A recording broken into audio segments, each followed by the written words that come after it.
এটা ভঙা মছজিদৰ সন্মুখত নামাজ।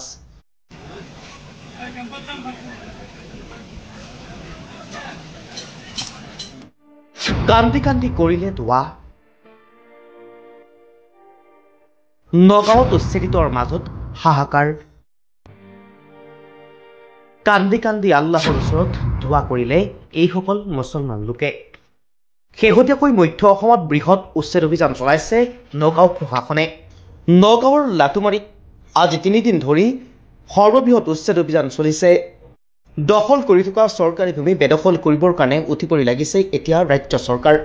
ৰাজ্যৰ ভিন্ন প্ৰান্তত কি উজনি কি নামনি কি মধ্য অসম সকলোতে যেন এতিয়া প্ৰশাসন উঠি পৰি লাগিছে। দখল কৰি থকা মাটি বেদখল কৰিবৰ কাৰণে ইতিমধ্যে পণ বান্ধি লৈছে ৰাজ্য চৰকাৰে। সমান্তৰালভাৱে শেহতীয়াকৈ মধ্য অসমৰ নগাঁৱৰ কচুৱাৰ লাটুমাৰীত এনেদৰে সৰ্ববৃহৎ উচ্ছেদ অভিযান চলিল। তাৰ মাজতেই ভাঙি পেলোৱা হ'ল পবিত্ৰ মছজিদ। মছজিদ ভাঙি দিয়াৰ লগে লগে এনেদৰে কান্দোনত ভাগি পৰিল ইছলাম ধৰ্মাৱলম্বী লোক। কান্দি কান্দি ভঙা মছজিদৰ সন্মুখতেই বহি কৰিলে দোৱা। এক অবৰ্ণনীয় পৰিস্থিতি যেন সৃষ্টি হ'ল মধ্য অসমৰ কামপুৰৰ লাটুমাৰীত।